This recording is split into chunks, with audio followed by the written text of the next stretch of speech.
Икажево – самое крупное сельское поселение республики. Численность населения уже превышает 18 тысяч человек. Отсутствие спортивных объектов долгое время не сдерживало здесь развитие массового спорта. С завершением строительства ФОКа ситуация меняется. Учреждена Республиканская детско-юношеская спортивная школа единоборств Икажево, в которой тренируется около 900 человек. С появлением первого ФОКа у жителей сельского поселения Икажево появилась возможность тренироваться, не выезжая в соседние районы.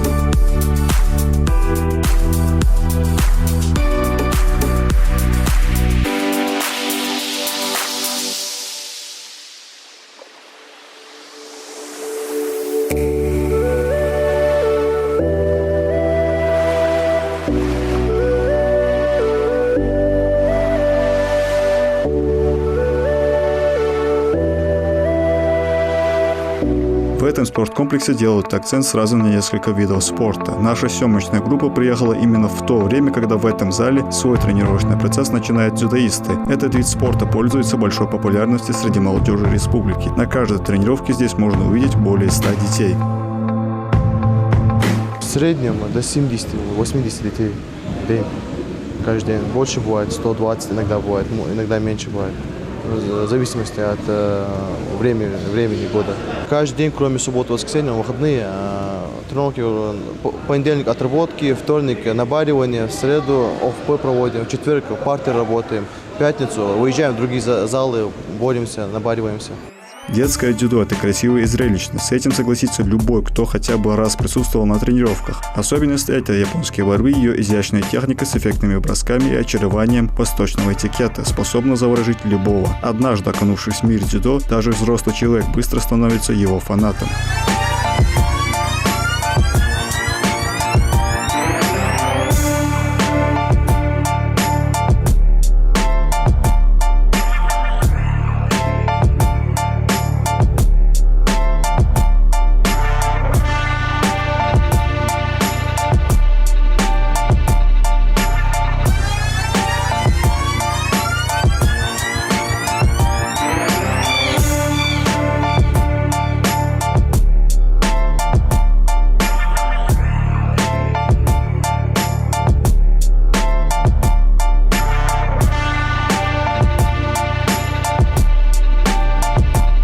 В этом зале тренируются как опытные спортсмены, так и те, кто только начал делать первые шаги в спорте. Вначале тренерский состав внимательно наблюдает за новичками во время выполнения различных упражнений. Затем проводится отбор, и ребята попадают во вторую группу, где тренируются уже более опытные дзюдоисты. Мы разбили дети на группы. Более разные. Есть одаренные дети, которые все сразу понимают. Мы их сразу переводим в старшую группу, уже готовим к соревнованиям. Есть дети не такие одаренные, но очень стараются. И мы тоже к ним больше внимания обращаем и стараемся подготавливать их броски. Бороться приезжают на пятницу, иногда на день борьбы с Яндари, с Плива приезжают, с Назрани, с Гамурзиева. Разные залы приезжают, боремся, соревнуемся. А тренировочный процесс тем временем в самом разгаре. Разминка завершена, и тренер дает указания на растяжку. В процессе выполнения бросков есть большая вероятность потянуть мышцу, поэтому важно хорошенько размяться перед тем, как начать оттачивать навыки.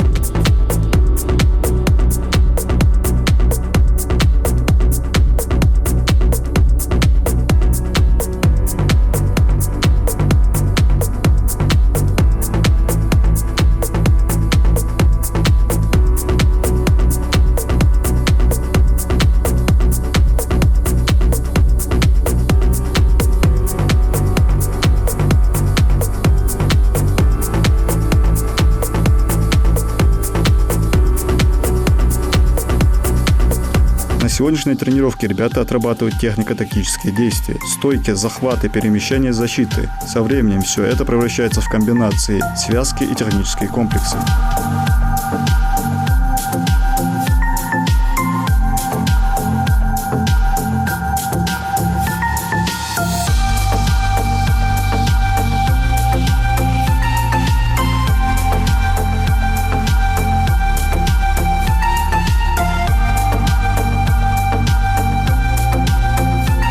سيد فقيا أو زال ترينيرو كجو.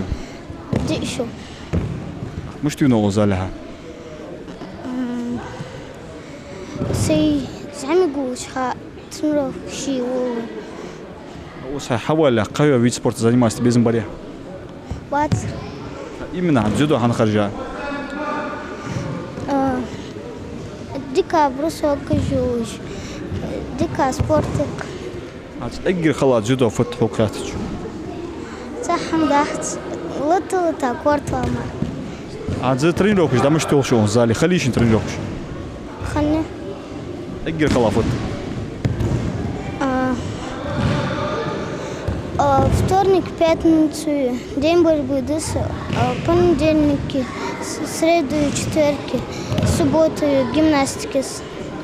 За да ху мала целя. Дзюдо, кортву. Корту гол что здесь? Дик залата олимпиада, кортву. А вот ля вот здесь та. Тренировки штыки. Какие это диктор? Еги. Абубакар, расскажи, сколько у вас тренировок в неделю и расскажи про сегодняшнюю тренировку. В понедельник у нас бывает отработка, вторник борьба, среда тоже отработка, четверг партия и пятницу тоже борьба. Вот если говорить про сегодняшнюю тренировку, что вы делаете сегодня? А сегодня отрабатываем. Вот что самое сложное в дзюдо? Дзюдо это самое сложное, когда день борьбы. Вот почему, на твой взгляд, самое сложное это день борьбы? Потому что там надо драться с соперниками. Вы же очень часто выезжаете в другие залы, да? Вот насколько сложно тебе бывает, когда ты едешь в другой зал и там борешься с ребятами, которых ты вообще не знаешь? Ну, не бывает очень. Непривычно бывает, да? Да. А вот вы часто выезжаете в другие залы? В каждую пятницу уезжаем. Вот много бывает ребят? Да, очень много ребят бывает. И надо делать 6 схваток.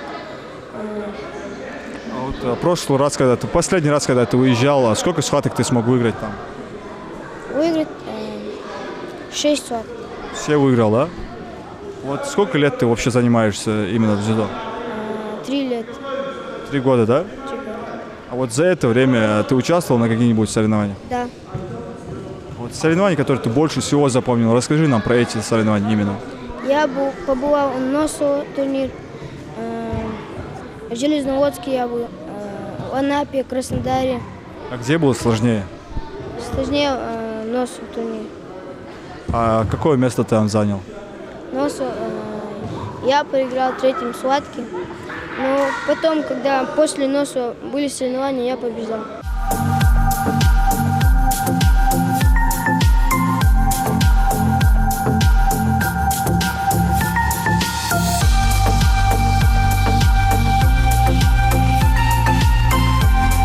Вначале, когда ты начал заниматься, было сложно на тренировках? Да, нормально было. Для меня сложно было, но так много ходил. Вот что самое сложное, на твой взгляд, в дзюдо? Это соревнование, когда ты не можешь делать бросок. Вот теперь расскажи про ваши тренировки. Вот сколько у вас недели тренировок? До пятницы мы делаем тренировки, в субботу, воскресенье отдыхаем. А ты выступал на каких-нибудь соревнованиях? Да. Где ты выступал? Я в Москве 2 раза выступал. В Дворе спорта. А вот сложно было? Да, нормально. А вот в будущем какая у тебя цель? Быть чемпионом олимпийским. Воспитанники школы дзюдо сельского поселения Икажево уже успели громко заявить о себе как на республиканских, так и на всероссийских соревнованиях. Теперь ребята активно готовятся к новым вызовам. Юсуф, афагай заниматься? Кошу или диш. А цехящий раз соревновать, что надо, я ваган вия. Хана. Муча летал. Москве летался, Краснодар летался, Краснодар летал, Новосибирск летался, Анапе летал, خل соревновать жереho летариш. Кизер, Игорь, что запомните, мало соревнований же. Москве. Именно, эш хана запомните. Игорь Дикат. Жабрал, хомуча летал соревнования. В Москве летался, Адыгея летался, Новороссийск летался. А вот мало результат от соревнований. Новороссийск первый вянуса, Адыгея первый вянуса, Анапа второй вянуса,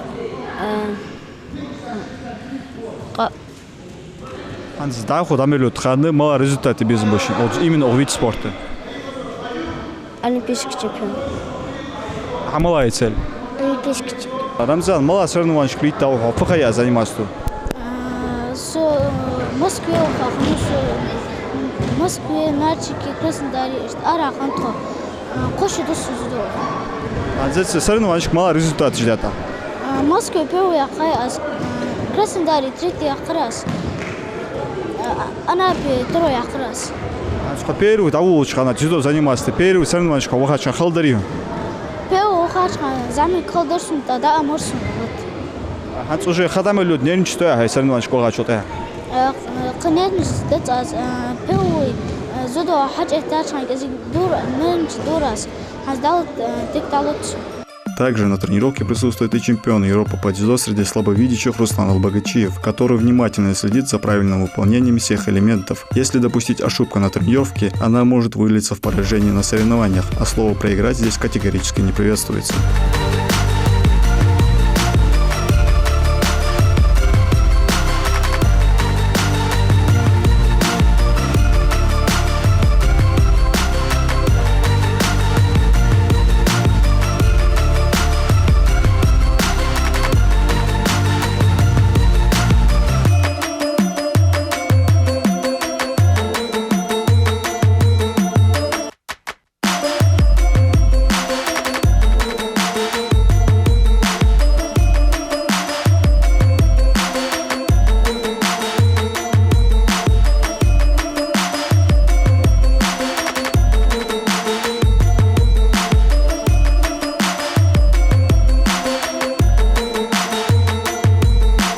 Я очень часто прихожу в этот зал, когда у меня нет тренировки.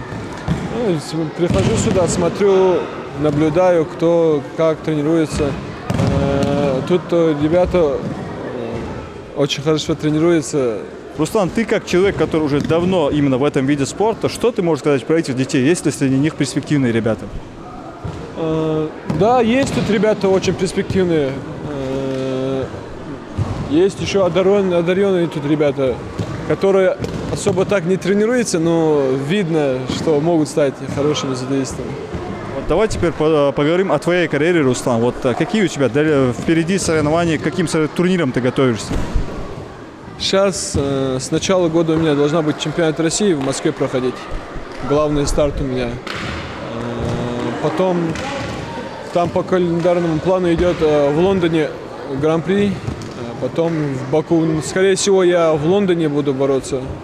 И следующий старт, потом, иншалла, Олимпиада будет. А вот если уже говорить про твою форму, да, в какой форме ты находишься на сегодняшний день и начал ли ты уже подготовку? Да, подготавливаться я уже начал утром и вечером тренируюсь 2 раза в день. В форме, если посчитать, где-то 80% в своей форме. Но я думаю, получится у меня набрать форму до чемпионата России. Я думаю, я буду в форме. Наверняка у тебя впереди еще сборы, да? Вот насколько ты чувствуешь разницу тренировок, когда ты готовишься дома и во время тренировок там, на сборах в составе сборной страны? Особо так разницы тренировок там не бывает, но больше там народу больше бывает. Другие спортсмены с тобой борются. Чуть-чуть опыта больше можешь со сбора взять. Дома приятнее, да? Да, естественно, дома приятнее. Вот, Руслан, если говорить про поддержку, да, друзей и близких, вот насколько тебе помогает эта поддержка? Поддержка тренеров мне очень помогает. Меня тренера всегда поддерживали во всем. Я благодаря им достиг всего, что сейчас добился. Конечно, поддержка близких очень помогает, мотивирует тебя. Ну и проиграть боишься больше из-за них. А вот был такой момент, когда ты выиграл, вся республика, буквально вся республика очень прям радовалась. И есть ли у тебя такая цель снова порадовать свою республику на предстоящих соревнованиях? Есть, конечно, очень хочу выиграть, чтобы люди радовались за меня. Приятно, когда за тебя кто-то болеет, и ты видишь это. Стремление больше бывает. А для того, чтобы ребята смогли закрепить весь пройденный на тренировке материал, тренер дает указание провести небольшие спарринги и тем самым отточить автоматизм и приобретенные навыки.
год желающих прославлять нашу маленькую республику становится все больше. Возможно, в скором времени воспитанник этого зала будет стоять на самом высоком пьедестале Олимпийских игр.